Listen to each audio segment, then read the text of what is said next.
Pascal R, bonjour. Bonjour. Vous êtes secrétaire départemental du Front National de la Marne et conseiller régional de Champagne-Ardenne. Vous êtes également candidat au municipal de 2014 à Châlons-en-Champagne. Vous avez récemment participé à plusieurs débats dans le cadre de ces élections municipales. Le 7 février à l'UCIA, le 19 février sur France 3 Champagne-Ardenne, le 1er mars sur le plateau de France 3 à Reims. Nous allons donc aujourd'hui aborder l'essentiel des sujets sur lesquels il ne nous a pas encore été demandé de vous exprimer. Première question, qu'en est-il de votre liste? J'aurai prochainement un débat le 12 mars au Grand Parc des Expositions qui coûte tellement cher aux Chalonnais, donc le 12 mars avec nos concurrents, nos adversaires. Qu'en est-il de ma liste? Elle est déposée depuis mercredi dernier. J'avais toujours dit que ma liste était prête depuis le 14 juillet au soir, date symbolique.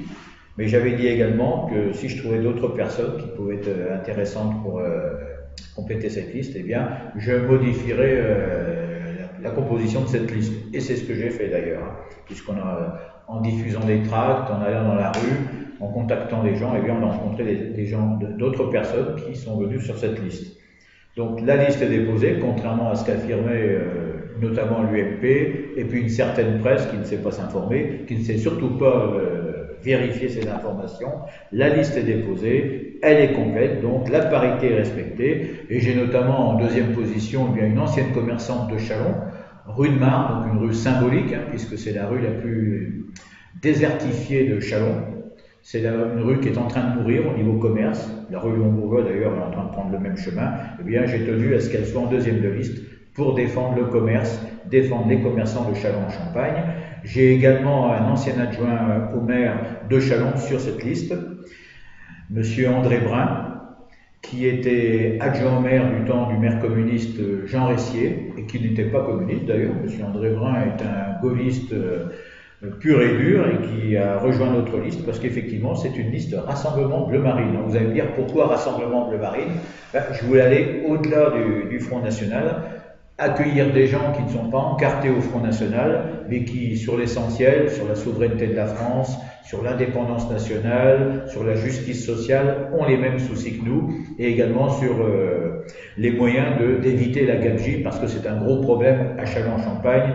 Il faut gérer cette ville en bon père de famille, tout en ayant de l'ambition et le souci des Français d'abord. Qu'est-ce qui garantit que les colistiers qui sont sur votre liste rejoignent les idées que vous défendez, qui sont celles du Front National? Écoutez, c'est très simple. D'abord, beaucoup ont signé, notamment ceux qui sont en position éligible, ont signé une charte que nous avons élaborée au niveau local, qui reprend les principes de la charte élaborée par Marine Le Pen au niveau national. Ils ont signé, donc il n'y a aucun problème de ce côté-là. Vous savez, combattre la hausse de la fiscalité, des impôts, lutter pour le respect de la laïcité, également supprimer toutes les subventions aux associations communautaristes, lutter pour plus de sécurité à Châlons. Vous voyez, ce sont des principes de bon sens en fait. Tout le monde pourrait rejoindre la liste Rassemblement Bleu Marine parce que notre objectif, eh bien, c'est le bon sens, c'est la force du bon sens tout simplement.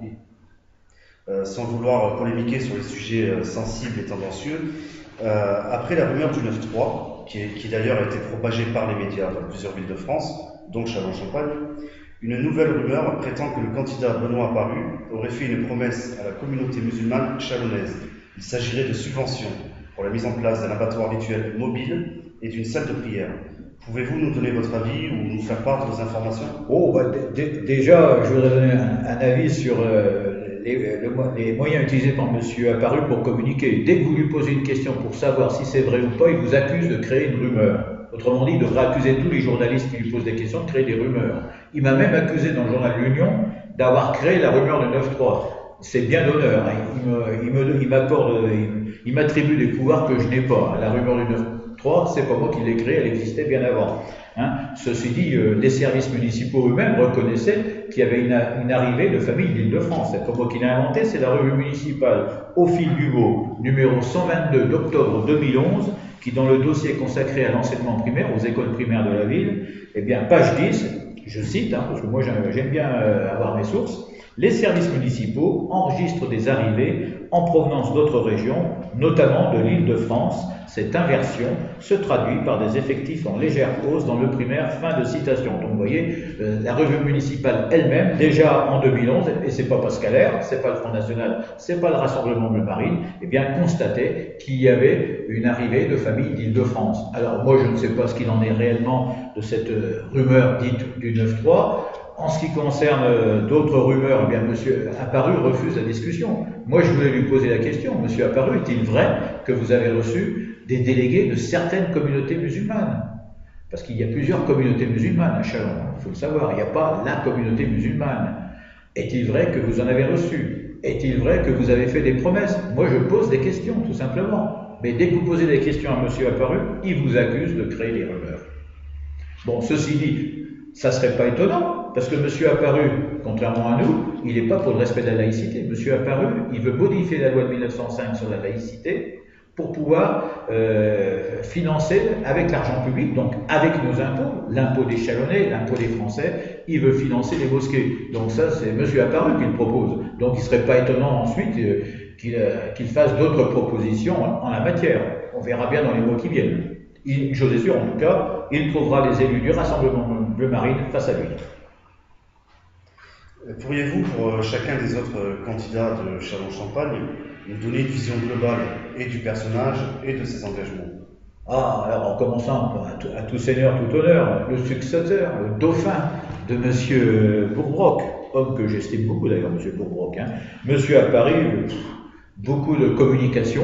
Je l'ai encore vu à un débat récent, là, à France 3 Champagne-Ardenne. Il joue de la mandoline, il a été formaté pour faire de la communication. Quand je lui ai parlé de son fameux plan Marshall pour l'économie chalonnaise, eh ben, je crois qu'il m'a répondu « Oh oui, mais c'est qu'un mot, c'est qu'une expression. » Ben non, moi, si j'utilisais le plan Marshall, ça voudrait dire « Eh bien, je vais trouver quelqu'un qui va me prêter de l'argent pour acheter ses produits. » C'était ça, le plan Marshall. Et vous voyez, lui, il utilise des mots pour faire de la communication. Ben, moi, non.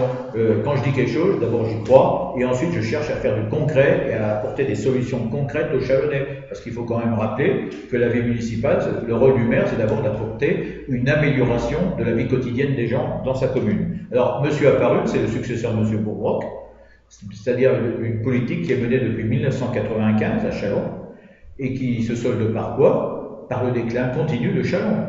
Ils ne sont pas les seuls. Nous verrons après que le candidat socialiste est lui-même l'héritier de la gauche socialo-communiste qui, de 1977 à 1995, a géré la ville et a géré le déclin de Châlons également. Donc, M. Apparu, moi, je ne vois pas ce qu'il apporte de spécial, à part de la com, comme il dit, puisque vous savez que ces équipes, quand elles passent dans les quartiers, dans les immeubles, sur le marché, elles disent c'est pas ta canne, ça. Ils ne parlent que de com, de cam, voilà. Donc, franchement, je pense que les Chalonnais n'ont rien à attendre de M. Apparu. Certes, il leur fait de belles promesses, il va baisser les impôts, mais pas tout de suite. Il faudra attendre 2-3 ans, je crois, pour baisser les impôts. Bon, bah ça, moi, je rappellerai une chose. La taxe d'habitation, elle a augmenté de 70%.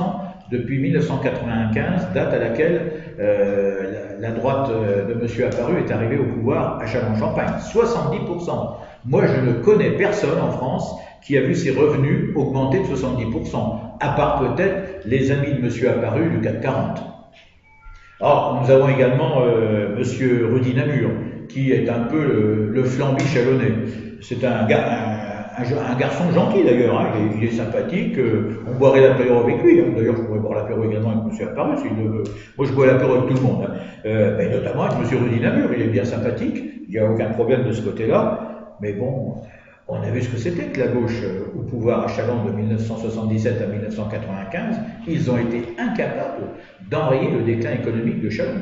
Et le déclin démographique, droite-gauche d'ailleurs, depuis 1975, les Chalonnais doivent savoir que Châlons perd des habitants. Il y a des raisons. Alors, M. Rudy Namur, la seule chose que je dirais, je ne voudrais pas qu'il soit au pouvoir, parce que s'il gère Châlons comme Flamby, excusez-moi, comme le président Hollande gère la France, ça sera une catastrophe, tout simplement. Et au sujet de Bernard Namurat, est-ce que vous auriez un mot à dire? Ah, Bernard Namurat, c'est un peu, j'allais dire, pas le clown, mais c'est au sens positif, c'est le clown, c'est-à-dire, je dirais même, c'est le bouffon du roi d'un certain côté. Il a une liberté d'expression que n'ont pas les autres candidats, qui sont soumis au politiquement correct. Et M. Bernard Namurat, avec qui nous avons des divergences, bien évidemment, mais qui est un homme fort sympathique, a des réflexions de bon sens. Bon, moi personnellement, je trouve qu'il a pas grand-chose de concret à proposer, à part la culture. Certes, la culture, c'est important. Et je sais que M. Namura a fait de beaux spectacles, de très bons spectacles, notamment sur Bernard de Clairvaux ou sur l'histoire de Châlons, mais ça suffit pas pour mener une politique municipale. Il faut avoir une ambition, il faut avoir une vue à long terme pour cette politique municipale. Et on ne peut pas tout baser sur la culture, bien évidemment. Ceci dit, Bernard Namura, moi demain je suis maire, ça ne me gênerait pas, je n'hésiterai pas un instant à travailler éventuellement avec lui. Concernant la place des personnes handicapées dans la vie de tous les jours, avez-vous des propositions à faire aux Chalonnais? Bah, écoutez, déjà, ce qui me scandalise, c'est de voir qu'une association comme Handisport, vous savez, je regarde toujours les chiffres. Alors, j'ai regardé les comptes administratifs 2012, les subventions aux associations, et je me suis rendu compte, en matière sportive, que Handisport, c'était 462 € de subvention en 2012. Eh bien, je trouve ça scandaleux. Et c'est pour ça que je propose dans mon programme, notamment de rééquilibrer les subventions de la culture vers le sport. Moi, je propose notamment de prendre 240 000 € sur les 290 000 € de subventions aux associations dites culturelles pour les mettre sur le sport. Parce qu'en matière sportive, il y a beaucoup à faire. Avant de vouloir faire des grands palais sport, etc., il faut d'abord permettre aux familles chalonnaises, notamment les familles les plus modestes, qui ne sont pas aidées, qui n'ont pas les bons CAF, ou bien les familles des classes moyennes, de pouvoir inscrire leurs enfants dans des associations sportives. Et vous le savez, les cotisations des licences sportives, ça coûte cher. Et bien moi, je propose que cet argent, qu'une partie du budget soit utilisée pour aider ces familles chalonnaises. Et notamment les personnes handicapées. Handisport, effectivement, nos frères handicapés ont besoin de l'aide de la puissance publique. C'est très important parce que, notamment en matière sportive, les revêtements de sol, par exemple, ça coûte cher. Eh bien, moi, je propose qu'on donne beaucoup plus d'argent pour ces associations qui défendent nos frères handicapés, nos frères les plus faibles. Et pour moi, le souci des Français les plus faibles, le souci de la justice sociale est primordial dans notre vie. Le handicap concerne aussi le logement, la circulation. Est-ce que, à l'instar de Benoît Paru, vous seriez favorable à la suppression de la norme handicap dans les constructions de nouveaux logements? Bon, un maire est là pour appliquer la loi aussi d'un certain côté. Il ne faut quand même pas l'oublier, l'officier de police judiciaire, il y a des normes qui s'appliquent, il faut les appliquer. Encore faut-il les appliquer avec intelligence, bien évidemment, mais il est tout à fait normal qu'on édicte des normes pour les personnes handicapées, au moins pour les nouveaux bâtiments. Après, pour les anciens bâtiments, il faut faire preuve à la fois de bon sens et puis d'imagination. Deux fois, il ne faut pas grand-chose pour qu'on puisse respecter la loi, les lois en question. La population de Châlons-en-Champagne, c'est environ 25% de personnes à la retraite. Quelles sont vos propositions par lesquelles ces personnes retraitées peuvent se sentir concernées? Vous savez que moi, un de mes principes, c'est, pour moi, un maire, c'est fait pour rassembler les gens sur un projet précis. Pour la gauche parle souvent du lien social, mais elle est incapable de le créer, le lien social. C'est purement artificiel ce qu'elle fait. Nous, ce que nous voulons, c'est recréer du lien social en permettant aux gens de se retrouver dans des valeurs communes fondées sur l'histoire, sur l'identité. Quand vous créez des spectacles historiques fondés sur l'histoire de la ville, bien les gens ils s'aperçoivent qu'ils sont issus d'une histoire commune. Et bien c'est ça qui permet de recréer du lien social. C'est de recréer de la solidarité également. Et cette solidarité doit notamment s'exercer auprès des personnes âgées. Moi, un de mes principes, c'est de recréer des liens entre les générations, entre les grands-parents, les parents et les enfants, au niveau des quartiers, au niveau de la politique du logement. Il y a des choses à faire en la matière. Je ne rentrerai pas dans les détails techniques, parce que comme vous le savez, l'homme politique il est là pour tracer la voie, d'affirmer les grands principes qui ensuite s'appliqueront au niveau local avec l'aide des techniciens et des fonctionnaires de la ville. Donc oui, de la solidarité pour nos anciens, et cette solidarité, elle commence déjà par la lutte contre l'insécurité à Châlons-en-Champagne. Parce qu'il y a beaucoup de personnes âgées, par exemple, vous prenez la galerie d'hôtel de ville, GHV, soi-disant, si j'écoute M. Apparu, si j'écoute M. Namur, bien évidemment, il n'y a pas d'insécurité à Châlons, merci, M. Apparu dit, il ne faut pas dramatiser, monsieur. Eh bien, je dis, allez dire ça aux gens qui se sont fait encore agresser récemment. Moi, je sais, en ayant fait une tournée de terrain chez les commerçants, notamment au GHV, et puis rue de Marne, un peu partout au centre-ville, il y a de l'insécurité à Châlons. Alors certes, certains diront, comme M. Namur, oui, c'est pas Chicago. C'est vrai, il a raison, c'est pas Chicago, Châlons, parce qu'à Chicago, la sécurité est en baisse. Ce qui n'est pas le cas à Châlons-en-Champagne, notamment pour les cambriolages, alors qu'à Chicago, ça baisse, justement. Donc, oui, il faut s'en occuper de cette insécurité, parce que les premières victimes, ce sont les gens les plus faibles, et ce sont notamment les personnes âgées et les femmes. Donc, ma priorité, ça sera... Alors, je parlais du GHV, justement. Beaucoup de personnes âgées ne vont faire leurs courses là-bas que le matin, parce qu'elles savent que l'après-midi, il y a des bandes qui traînent, tout simplement. Donc, moi, ce que je veux, c'est rétablir la sécurité à Châlons-en-Champagne pour permettre à tous les Chalonnais, sans exception, de pouvoir sortir aussi bien le jour que la nuit, aussi bien le matin qu'en soirée. Il est tout à fait normal qu'on puisse circuler librement dans Châlons tous les jours, à toute heure, de la journée ou de la nuit. Et ça profiterait naturellement d'abord aux personnes âgées. Dans les compétences obligatoires d'une municipalité, il y a les écoles maternelles, les écoles primaires. Avez-vous des engagements à faire? Quels sont les problèmes connus ou qui vous ont été confiés? Effectivement, vous parlez de dépenses obligatoires, et c'est bien parce que peu de candidats en parlent. Il faut savoir, un maire, ça sert à quoi? Un maire, il est payé par le contribuable pour faire un certain travail. Vous êtes salarié, vous êtes payé par votre patron, il vous donne un contrat de travail, vous avez des missions à respecter. Un maire, c'est pareil, le patron, c'est le contribuable. C'est le contribuable, c'est nous, on paye avec nos impôts, on paye un maire pour qu'il fasse un certain travail. Et ce travail-là, ce travail obligatoire, ça s'appelle effectivement, vous avez raison, les dépenses obligatoires. Alors il y a la sécurité, il y a la voirie, et puis il y a les écoles maternelles et primaires. Bien, nous allons donner la priorité budgétaire à toutes ces dépenses obligatoires. La sécurité, les rues, la voirie et également les écoles. Alors les écoles, il y a beaucoup à faire encore pour l'entretien, la réparation, bien évidemment. Nous avons une proposition concrète, c'est d'instaurer des passages cloutés qui soient fluorescents, notamment pour le soir ou le matin très tôt quand les enfants vont à l'école et qu'il fait encore nuit. Eh bien, pour assurer une meilleure sécurité, nous voulons des passages cloutés qui soient fluorescents. Vous allez me dire, c'est pas grand-chose. Oui, c'est pas grand-chose, mais quand il s'agit de la vie de nos enfants, il faut donner la priorité à ces mesures. Au sujet des écoles au Verbeau, j'ai entendu parler d'un mail qui aurait été plus ou moins restauré, ou vous avez des intentions? Mon intention, c'est de rétablir la sécurité autour des écoles primaires. Ah oui, la sécurité. Moi, quand je parle de sécurité, c'est de sécurité pour tous les Chalonnais, bien évidemment, et d'abord pour nos enfants. Donc toutes les écoles maternelles, toutes les écoles primaires, il faudra qu'il y ait rétablir la sécurité, et ça passe par le renforcement de la police municipale, tout simplement.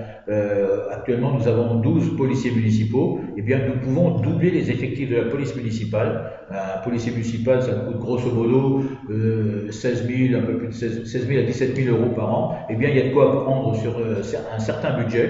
Sur le budget culture, on peut en prendre. On a de quoi créer des postes de policiers municipaux supplémentaires.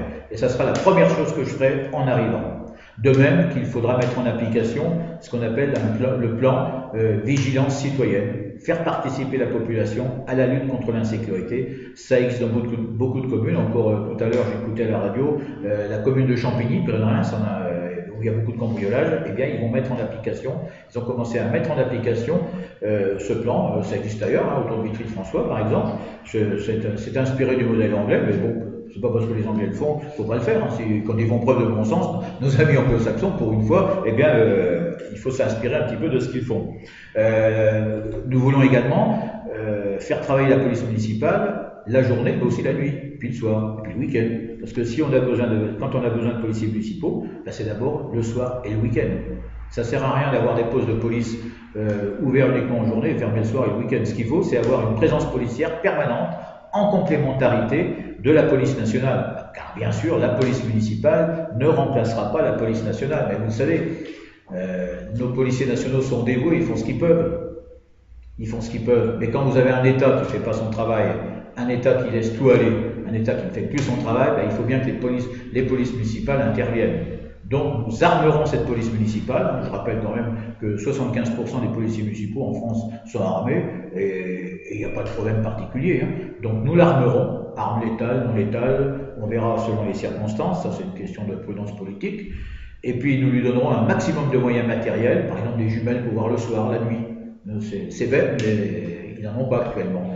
Nous donnerons un maximum pour que cette police puisse faire son travail, tourner régulièrement, 24 heures sur 24 dans les quartiers notamment, dans tous les quartiers de Châlons, et pas uniquement les quartiers sensibles d'ailleurs, hein, parce que quand on parle de quartier, on pense toujours aux quartiers sensibles, mais une ville, historiquement, elle se compose de quartiers, et c'est pas uniquement les quartiers sensibles, hein, c'est par exemple le quartier d'Île-aux-Bois, ça peut être près de la vallée Saint-Pierre, ça peut être des Ursulines, etc. Donc oui, mon objectif c'est de rétablir la sécurité, c'est une question de volonté politique, Marine Le Pen le dit souvent, il n'y a pas besoin de changer les lois, il suffit déjà de les appliquer, encore faut-il le vouloir. Et on voit bien que l'UMP a peur de mener une véritable politique de sécurité, elle copie les propositions du Front National, c'est le cas d'ailleurs de Benoît Apparu, qui a découvert il y a quelques mois, l'année dernière je crois, qu'il avait des problèmes de sécurité. Alors d'ailleurs c'est marrant parce que d'un côté il vous dit qu'il ne faut pas dramatiser, de l'autre côté il veut quand même augmenter les effectifs de la police municipale. Alors moi je ne comprends pas, s'il ne faut pas dramatiser, pourquoi augmenter les effectifs de la police municipale? Eh bien oui, nous disons, oui, il faut les augmenter parce qu'il y a de l'insécurité à Châlons. Encore un exemple récent, un patron de bistrot qui me disait, bah oui, place centrale, place de la République, bah à partir de 20h30, 21h, je suis obligé de fermer à clé l'entrée de mon établissement et d'ouvrir au cas par cas en fonction des personnes qui viennent, parce qu'il y a des individus que je ne citerai pas, bien évidemment, qui veulent venir pour foutre le bordel. Excusez-moi, mais c'est une cause d'insécurité. Bon, ben, quand vous voyez des commerçants qui se font agresser dans la rue aussi, dans ma tournée de commerçants, j'ai rencontré une commerçante qui s'est fait agresser par quelqu'un qui voulait lui voler son sac à main, par exemple. Donc, vous voyez, régulièrement, il y a des gens qui sont victimes de l'insécurité à Châlons. Bon, ben, il y a un vol à la tire tous les 2 jours à Châlons. C'est les statistiques officielles, moi j'invente rien, c'est dans les statistiques. Hein. Bon, ben, il faut faire quelque chose.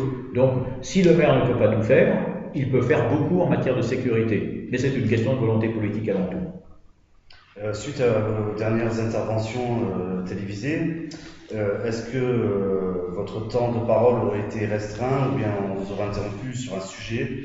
Est-ce qu'il y a un sujet que vous auriez aimé développer ou sur lequel revenir? Vous savez, vous avez remarqué les débats, la journaliste elle pose une question à un de vos concurrents, puis quand ça vient votre tour, elle vous repose une autre question. Vous ne pouvez même pas répondre à la première question qui a été posée. Vous êtes obligé d'élever la voix, de réaffirmer vos positions, de dire, attendez, moi je n'ai pas répondu à cette question, je vais répondre. Hein, et dès que vous commencez à répondre, soit le journaliste vous coupe, soit un de vos adversaires vous coupe. Alors ils disent, oui mais c'est le débat. Non, le débat c'est de laisser parler les gens chacun leur tour. Ensuite, on répond aux arguments de l'adversaire, mais on le laisse parler. Et moi, ce que j'aime dans un vrai débat, c'est de pouvoir dire, voilà, je réponds à la question, monsieur, répondez à la question. Si vous n'êtes pas d'accord avec moi, ben dites-le, mais vous levez la main avant. Et puis, je me mets à la place des gens qui écoutent un débat télévisé. Ils y comprennent rien. Quand tout le monde parle en même temps, se coupe, je vous dis pas. Mais malheureusement, de temps en temps, on est obligé d'élever la voix pour affirmer ses convictions. Donc effectivement, il y a plein de thèmes dont je voudrais parler. Bon, déjà, la justice sociale, c'est un thème qui me tient à cœur, parce que moi j'estime qu'on ne peut pas être patriote si on n'est pas social, si on n'a pas le souci des Français d'abord, des Français les plus faibles. De même qu'on ne peut pas être social, comme voudrait soi-disant la gauche, si on n'est pas aussi patriote.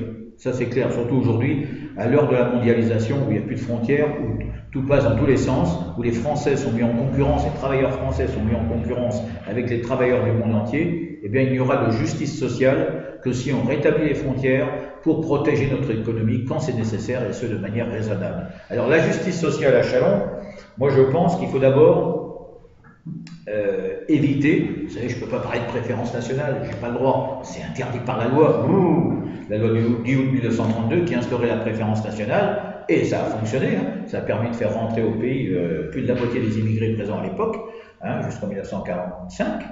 J'ai étudié les questions, je pourrais vous citer des chiffres s'il faut. Hein. Eh bien, cette préférence nationale qui existait depuis 1932, c'est François Mitterrand qui l'a abolie. Et pourtant, ce sont des socialistes qui l'avaient votée également en 1932. Tous les socialistes l'avaient votée, même que Léon Blum trouvait qu'elle n'était pas assez dure, elle n'était pas assez stricte. Donc, des fois, vous voyez, il faut être dur, il faut être strict. Alors moi, cette préférence nationale, aujourd'hui, je n'ai pas le droit d'en parler. Hein, c'est comme le copinage, c'est interdit, mais vous vous rendez bien compte que partout il y a du copinage, notamment à Châlons-en-Champagne. Et je pourrais citer des exemples concrets. Mais j'attends mon heure. Alors, cette préférence nationale, cette priorité aux Français, je n'ai pas le droit de l'affirmer, mais moi je dis par contre qu'un grand pas serait fait si tous les Français, si aucun Français ne se sentait exclu des aides sociales et du logement à Châlons-en-Champagne, parce qu'il y a beaucoup de Français, nous on le voyait souvent, entre 2001 et 2008, quand on avait des élus FN au conseil municipal, ben, les gens qui se sentaient exclus, ils avaient droit à rien. Ils allaient au CCAS, on leur disait non, vous avez droit à rien. Vous allez à la mairie, vous avez droit à rien. Qu'est-ce qu'ils faisaient en dernier recours? Qu'est-ce qu'ils faisaient? Toc toc. Bonjour madame la conseillère municipale FN de Châlons, ben voilà, j'ai un problème. Et comme par hasard, quand la conseillère municipale FN prenait rendez-vous avec M. Bourbrock, le maire de Châlons, ça s'arrangeait, ils avaient droit à quelque chose. Ce qui prouve qu'il faut des élus Front National, il faut des élus Rassemblement Bleu Marine dans les conseils municipaux pour s'occuper d'abord des Français. Eh bien ça, si vous faites ça déjà, vous ferez un grand pas en direction de la préférence nationale, de la préférence pour les Français d'abord. Donc vous n'êtes pas pour favoriser une catégorie des Français, vous êtes plutôt pour moi, c'est mettre fin aux privilèges. Voilà, moi j'estime inadmissible que pour avoir des droits légitimes, pour avoir des avantages légitimes, des aides légitimes au niveau social, on soit obligé d'avoir le bras long ou comment dirais-je, de connaître telle ou telle personne. Donc moi, mon objectif numéro 1, c'est qu'aucun Français, une fois maire, aucun Français ne devra se sentir exclu des aides sociales, des aides de la mairie. Ça, j'en prends l'engagement. Deuxième chose, d'un autre côté, je constate également qu'il y a des gens qui roulent en grosse voiture, je ne citerai personne, car vous savez qu'on ne peut pas tout dire aujourd'hui, il y a des gens qui roulent en grosse voiture et puis qui ont le droit à des aides sociales, on les voit dans certaines associations caritatives, hein, etc., etc. Bon, bah, est-ce que vous trouvez normal que des gens qui roulent en grosse voiture soient également bénéficiaires du restaurant des cœurs ou des choses comme ça? Et bien, moi je dis non, moi je ferai comme certains l'ont fait ailleurs, dans le sud de la France. Telle association veut de la subvention, veut une subvention, donnez-moi la liste de vos bénéficiaires et je ferai vérifier la situation des bénéficiaires par les services administratifs compétents. Je sais que ça a été fait une fois au CCAS de Châlons-Champagne, mais il y a quelques années, et on s'était rendu compte à l'époque que plus de 45%, je crois, 42 ou 45% des gens en question n'avaient pas droit aux aides en question parce qu'ils avaient déjà bien d'autres aides par ailleurs. Donc moi je ferai vérifier la liste des bénéficiaires pour voir ceux qui ont vraiment besoin d'être aidés ou pas. Troisième principe que je trouve très important, vous voulez être aidé, alors, vous savez qu'il y a des aides sociales facultatives et celles qui sont obligatoires. Celles qui sont obligatoires, c'est la loi, on doit les appliquer, ce sera toujours le rôle du CCAS. Et puis il y a ce qu'on appelle les aides sociales facultatives. Eh bien ces aides sociales facultatives, moi je voudrais qu'en contrepartie, eh bien les gens qui en bénéficient rendent service à la collectivité chalonnaise, rendent un certain travail, parce qu'il y a beaucoup de choses à faire à Châlons. Eh bien, vous voulez être aidé, c'est tout à fait légitime. En contrepartie, on va vous demander de réaliser certains travaux pour la commune de Châlons-Champagne. Il n'y a rien d'extraordinaire, vous savez, comme disait Voltaire, je crois que c'était Voltaire qui disait l'oisiveté est la mère de tous les vices. Ben, moi, ce que je voudrais, c'est responsabiliser les gens qui bénéficieront des aides sociales pour les sortir de la situation où ils se trouvent, pour qu'ils retrouvent leur dignité d'être humain responsable. Parce que c'est bien de parler de justice sociale, encore faut-il les aider à sortir de la situation dans laquelle ils se trouvent. Et le meilleur moyen, c'est de leur donner une activité, une occupation en faveur de la collectivité qui les aide socialement. Très bien, je vous remercie d'avoir répondu à ces questions et je vous souhaite bonne chance Merci. pour les élections. Puis bonne chance à toute l'équipe également.